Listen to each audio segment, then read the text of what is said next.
എല്ലാ സുഹൃത്തുക്കൾക്കും life vision top സ്റ്റാറിലേക്ക് ഒരിക്കൽ കൂടി സ്വാഗതം ചെയ്യുന്നു. ഞാൻ GK തുമ്പക്കാരൻ.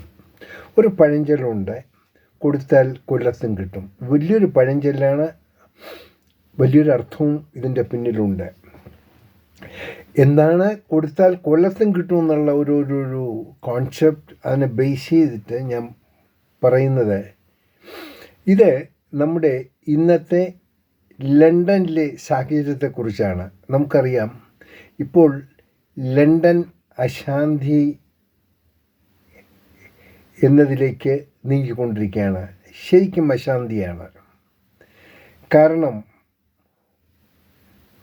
നൂറ്റാണ്ടുകൾക്ക് മുമ്പ് ഇംഗ്ലണ്ട് കാട്ടിക്കൂട്ടിയ ഒത്തിരി മോശമായ പ്രവൃത്തികളുണ്ട്. അതിൻ്റെ ഫലം ഇന്ന് അവരുടെ പിൻഗാമികൾ അനുഭവിക്കുന്നു. നോക്കൂ, രണ്ട് കൈയും നീട്ടി സ്വീകരിച്ച അഗതികളെ അവർ നല്ല രീതിയിൽ നോക്കി, നല്ല രീതിയിൽ അവർക്ക് വേണ്ട സൗകര്യങ്ങൾ ചെയ്തു കൊടുത്തു.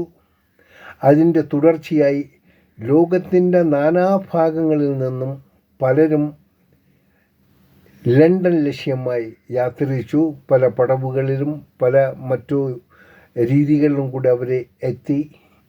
അതിൽ വലിയൊരു വിഭാഗം ആൾക്കാർ നല്ല രീതിയിൽ അവർക്ക് അവരുടെ സിറ്റിസൺ കിട്ടി. അവർ നല്ല രീതിയിൽ ഇന്നും ജീവിക്കുന്നു. എന്നാൽ നാം പറഞ്ഞല്ലോ, കൊടുത്താൽ കൊല്ലത്തും കിട്ടുമെന്ന്. ഈ ലണ്ടൻ, UK, അതായത് ബ്രിട്ടീഷുകാർ ലോകത്തിൻ്റെ പല ഭാഗത്തും ഭരിച്ചിരുന്നു. അവസാനം നിവൃത്തിയില്ലാതെ ആ രാജ്യത്തിൽ ഉള്ളവരുടെ മുറവിളികൾ കാരണം അവർക്ക് സ്വാതന്ത്ര്യം കൊടുത്ത് അവർ മടങ്ങേണ്ടി വന്നു. എന്നാൽ അതിൻ്റെ ശിഷ്ടഫലങ്ങൾ ഇന്ന് പല രാജ്യക്കാരും അനുഭവിക്കുന്നു. അതിൽ ഇന്ത്യക്കാരായ നമ്മളും. അതാണ് ഇന്ന് POK, പാകിസ്ഥാൻ ഓക്കുപ്പൈഡ് കാശ്മീരും നമ്മളും തമ്മിലുണ്ടായ വലിയൊരു ബുദ്ധിമുട്ട്. ഇന്ന് ആ പേരിൽ ഇന്നും എത്രയോ പേർ വധിക്കപ്പെടുന്നു, സമാധാനം നശിക്കപ്പെടുന്നു. കൂടുതൽ കടക്കാനൊന്നും നമുക്ക് സാധിക്കുന്നില്ല. പരിമിതമായ സമയം കൊണ്ട് എൻ്റെ ആശയങ്ങളെ ഞാൻ നിങ്ങളിലേക്ക് എത്തിക്കുകയാണ്. ഒന്ന് മനസ്സിലാക്കുക. ഇന്ന് നമ്മുടെ നാട്ടിൽ നിന്നും സ്റ്റുഡൻസ് നേരെ ആദ്യം അവർ ലണ്ടൻ എന്നുള്ള വാക്കാണ് അവരുടെ നാവിൽ വരിക. ഈ കുട്ടികളോട് എനിക്കൊന്ന് പറയാനുള്ളത്, നിങ്ങൾക്ക് ലണ്ടനെക്കുറിച്ച് മാത്രമേ മറ്റേത് രാജ്യത്തെക്കുറിച്ച് ചിന്തിക്കുമ്പോഴും ഒന്ന് മനസ്സിലാക്കുക, നിങ്ങളുടെ അടിസ്ഥാനം, നിങ്ങളുടെ സാമ്രാജ്യം, നിങ്ങളുടെ ലോകം, നിങ്ങളുടെ സ്വർഗം, നിങ്ങളുടെ സ്വപ്നം നിങ്ങളുടെ നാടാണ്, നിങ്ങൾ ജനിച്ച നാടാണ്. ഈ നാടിനെ ഇവിടെ പല ബുദ്ധിമുട്ടുകൾ കാണും, മനസ്സിലാക്കൂ. ഇവിടെ പല രാഷ്ട്രീയക്കാരും അവരുടെ തോന്നിയാസം കാണിക്കാൻ വേണ്ടി മാത്രം മാറ്റിയെടുക്കാൻ ശ്രമിക്കുമ്പോൾ ഒന്ന് മനസ്സിലാക്കുക, അവരുടെ അന്ത്യങ്ങളും വളരെ ശോചനീയമാണ്. വളരെ ശോചനീയമായി തന്നെയാണ് പര്യവസാനിക്കുന്നത്. ഒരു കാലഘട്ടത്തിൽ അവരെന്തൊക്കെയൊന്നു മനുഷ്യനെ വിഡ്ഢികളാക്കുന്നു. എന്നാൽ സ്വന്തമായി അധ്വാനിച്ച് ഒരു നേരത്തെ ആഹാരമോ കഞ്ഞിയോ കുടിക്കാൻ പോലും കൂട്ടാക്കാതെ എന്തെങ്കിലും വസ്ത്രങ്ങൾ ധരിച്ച് കുറേ രാവിലെ ഒരു ഡയറിയും കഷത്തേന്തി പാലായനം ചെയ്ത് പോലീസ് സ്റ്റേഷനിലും വില്ലേജ് ഓഫീസിലും താലൂക്ക് ഓഫീസിലും കളക്ട്രേറ്റിലും ഒക്കെ പോയി എനിക്കിപ്പോൾ ഇത് ചെയ്തുതരാം അത് ചെയ്തുതരാമെന്ന് പറയുന്ന കുറേ കാപാലികന്മാർ, വിവരം കെട്ടവന്മാർ, സംസ്കാരശൂന്യർ, അധ്വാനിക്കാത്തവർ, മനുഷ്യനെ പറ്റിക്കുന്നത്, ഈ വിഡി വേഷങ്ങളെല്ലാം പറഞ്ഞാലും അവർക്കൊരു ഉളുപ്പുമില്ല. ഞാൻ തുടങ്ങിയത് ട്രാക്ക് മാറുന്നില്ല. ഞാൻ ലണ്ടനിൽ നിന്നാണ്. ആ ലണ്ടൻ ട്രാക്കിൽ നിന്ന് തന്നെയാണ് ഞാൻ സംസാരിക്കുന്നത്. ഇപ്പോൾ നമുക്ക് കാണാം, എത്രയോ ഏജൻസികൾ മാമാങ്കങ്ങൾ സൃഷ്ടിക്കുന്നു. ഇവരെ രാജ്യത്തിൻ്റെ പല ഭാഗത്തും സ്വർഗത്തിലെത്തിക്കാമെന്നുള്ള മോഹന വാഗ്ദാനങ്ങൾ നൽകി വീടും പറമ്പും വിറ്റ്, അല്ലെങ്കിൽ വയസ്സായ പേരൻസിനെ ഉപയോഗിച്ച് മാതാപിതാക്കളെയും ഉപേക്ഷിച്ച് അന്യനാട്ടിലേക്ക് കുടിയേറുന്നവരോട് ഒരു വാർണിംഗ് ആയിട്ട് പറയുകയാണ്, നിങ്ങൾ ചെയ്യുന്നത് ചിന്തിച്ച് ചെയ്യുക.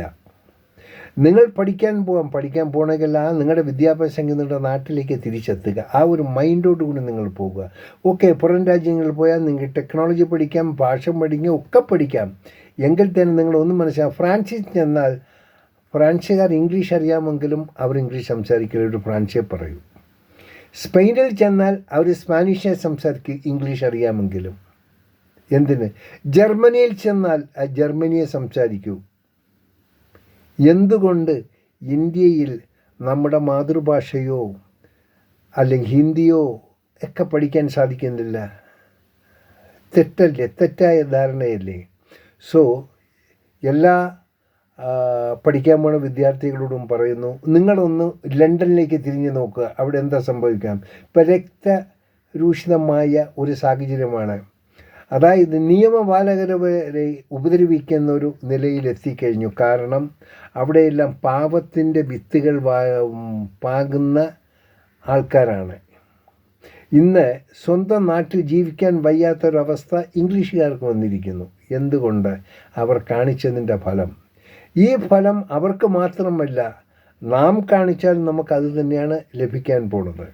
നോക്കൂ, അമേരിക്കയിൽ എന്താണ് B1 വിസ? ഡൊണാൾഡ് ട്രംപിൻ്റെ. അദ്ദേഹത്തിൻ്റെ രാജ്യത്തെ പ്രൊട്ടക്റ്റ് ചെയ്യുന്നു. അതിന് ട്രംപിനെ ചീത്ത പറഞ്ഞിട്ട് കാര്യമൊന്നുമില്ല. ട്രംപിൻ്റെ രാജ്യത്തിനെ പ്രൊട്ടക്റ്റ് ചെയ്യാൻ നോക്കുന്നു. ഇവിടെ നാം എന്താ ചെയ്യുന്നത്? ഇവിടെ നമ്മുടെ പാർട്ടിയെ പ്രൊട്ടക്റ്റ്, എന്ത് തോന്നിയാവസാനം എന്ത് കുളരായ്മ കാണിച്ചാലും അവൻ പാർട്ടിക്കാരനാണെങ്കിൽ അവനെ പ്രൊട്ടക്റ്റ് ചെയ്യാൻ പാർട്ടിക്കാരൻ ചിന്തിക്കുന്നത് പോലെ ഡൊണാൾഡ് ട്രംപിൻ്റെ രാജ്യത്തെ രക്ഷിക്കാൻ ശ്രമിക്കുന്നു. പല തീരുമാനങ്ങളും എടുക്കുന്നു. നമുക്ക് കുറ്റം പറയാൻ പാടില്ല. ഒപ്പം ഇസ്രായേലിനോട് പറയുന്നു, ഇസ്രായേൽ ഉണ്ടാകാൻ പാടില്ല എന്ന് ശടിക്കുന്ന ആൾക്കാരുണ്ടോ? ഇസ്രായേൽ അവരുടെ നിലനിൽപ്പിന് വേണ്ടി അവർ ശ്രമിക്കുന്നു. ഇതെല്ലാം ലോകത്തിൽ നടക്കുന്ന ഒരു അത്ഭുതമല്ല, യാഥാർത്ഥ്യങ്ങളാണ്. ഒന്ന് മനസ്സിലാക്കൂ. ഈ ഇടയ്ക്ക് നമ്മൾ ഏതാനും ദിവസങ്ങൾ മുമ്പ് 31കാരനായ ഒരു നല്ലൊരു ചെറുപ്പക്കാരൻ വധിക്കപ്പെട്ടു. ഞാൻ അദ്ദേഹത്തിൻ്റെ പേര് പറയാൻ ഞാൻ ഉദ്ദേശിക്കുന്നില്ല. 2 കുഞ്ഞുങ്ങളുടെ പിതാവാണ്. വളർന്നു വരുന്ന ഒരു രാഷ്ട്രീയക്കാരൻ. അത് ഭരണപക്ഷിയുടെ ഒരു നേതാവ്. അവസാനം ഏതോ ഘാതകൻ്റെ വെടിയുണ്ടേറ്റു മരണപ്പെട്ടു.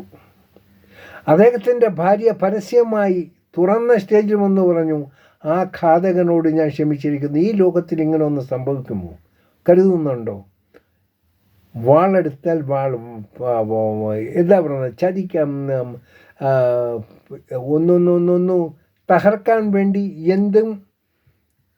എന്തും ചെയ്യാൻ വേണ്ടി നടക്കുന്ന ഒരു കൂട്ടർ. പല പേരിലും തീവ്രവാദി സംഘടനയും മതത്തിൻ്റെ പേരിലും മതവെറിയുടെ പേരിലും പല പേരിലും തകർന്ന് തരിപ്പണമാകുന്ന ഈ നമ്മുടെ ലോകം. ആരും സത്യങ്ങളിലേക്ക് തിരിഞ്ഞു നോക്കുന്നില്ല. അസത്യങ്ങളും അനാവശ്യങ്ങളുമായ കാര്യങ്ങളിൽ ഇടപെടുന്നു. അതുകൊണ്ട് എനിക്ക് സ്നേഹമുള്ള വിദ്യാർത്ഥികളോട് പറയുന്നു, നിങ്ങൾ മറുനാട്ടിൽ പോകുമ്പോൾ ഒന്ന് ചിന്തിക്കുക. നിങ്ങളുടെ സ്വാതന്ത്ര്യം ഇവിടെ ബലിയർപ്പിച്ച് നിങ്ങൾ മറ്റെവിടേക്ക് പരക്കം പായുന്ന അതിനെക്കുറിച്ചൊന്ന് ചിന്തിക്കുക. ഉള്ള സൗകര്യങ്ങൾ ഇവിടേക്ക്, നമ്മുടെ മഹാരാജ്യം, നമ്മുടെ രാജ്യത്തെക്കുറിച്ച് പഠിക്കുക. ഇവിടെ ഉള്ള സ്വാതന്ത്ര്യം ലോകത്തിൻ്റെ ഒരു ഭാഗത്തും കിട്ടില്ല. ഞാൻ പല രാജ്യങ്ങളിൽ ലോകത്തിൻ്റെ ഭാഗങ്ങളിൽ സഞ്ചരിക്കാനുള്ള സാഹചര്യം കിട്ടിയത് കൊണ്ട് മാത്രം പറയുകയാണ്. വർണ്ണവെറിയന്മാരിൽ നമ്പർ 1 ഇംഗ്ലീഷുകാരാണ്. വർണ്ണവെറിയന്മാരാണ്. അത് കഴിഞ്ഞാൽ മാത്രമേ സെക്കൻഡ് സൈഡിലെ അമേരിക്കൻസ് വരുന്നുള്ളൂ. അമേരിക്ക എന്നുള്ളത് ലോകത്തിൻ്റെ എല്ലാ ഭൂഖണ്ഡങ്ങളിലും വന്ന് കുടിയേറി പാർത്തവരാൽ ഉണ്ടാക്കപ്പെട്ട ഒരു ഫോർമേറ്റ് ചെയ്തെടുത്ത ഒരു രാജ്യമാണ് അമേരിക്ക. എന്നാൽ ഇംഗ്ലീഷ് അതല്ല, ഏതാണ്ട് അവിടെ ഉള്ളവർ തന്നെയാണ്. പക്ഷെ അവർ കാണിച്ച കുടലായ്മകൾക്ക് ഇന്ന് ഫലം അവർ അനുഭവിച്ചുകൊണ്ടിരിക്കുന്നു. ഇതാരുടെയും തെറ്റല്ല, ഇത് ലോകനീതിയാണ്. വാളെടുക്കുന്നവൻ വാളാൽ മരിക്കും, നാം കേട്ടുള്ളതാണ്. അതുകൊണ്ട് പ്രിയപ്പെട്ട വിദ്യാർത്ഥികളോട് പറയുന്നു, നിങ്ങൾ വലിയ സ്വപ്നങ്ങൾ നെയ്തൊന്നും ഈ ലോകത്തുനിന്ന് ഇവിടെ നിന്ന് കടന്നു പോയാലും നിങ്ങൾ പോണത് മറ്റൊരു നരകത്തിലേക്കാണ്. നോക്കുക, ഏത് രാജ്യമാണ് സുരക്ഷിതമുള്ളത്? ഫ്രാൻസിൽ 12 വർഷം കഴിഞ്ഞാൽ അവൻ എന്തോ PR ഇങ്ങനെയുള്ളൊരു കാര്യം കേട്ടിരുന്നു.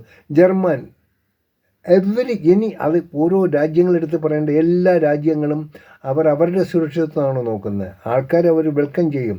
വിദ്യാർത്ഥികളെ വെൽക്കം ചെയ്യുന്ന വിദ്യാർത്ഥികൾ അവർക്ക് നല്ല ഫീസ് ഈടാക്കുന്നു, അത് യൂണിവേഴ്സിറ്റി ഈടാക്കുന്നു. അവരതിൻ്റെ ബെനിഫിറ്റ്, അതിൻ്റെ ഒരു ഭാഗം ആ രാജ്യത്തിനുണ്ടോ. ആ രാജ്യത്തിൻ്റെ ഡെവലപ്മെൻറ്റിന് ഇന്ന് ഏറ്റവും കൂടുതൽ സ്റ്റുഡൻസ് പരക്കം പായുന്ന ഇന്ത്യയിൽ നിന്നാണ്. ഇന്ത്യയിൽ നിന്നും മറ്റുള്ള പല ഭാഗത്തേക്കാണ്.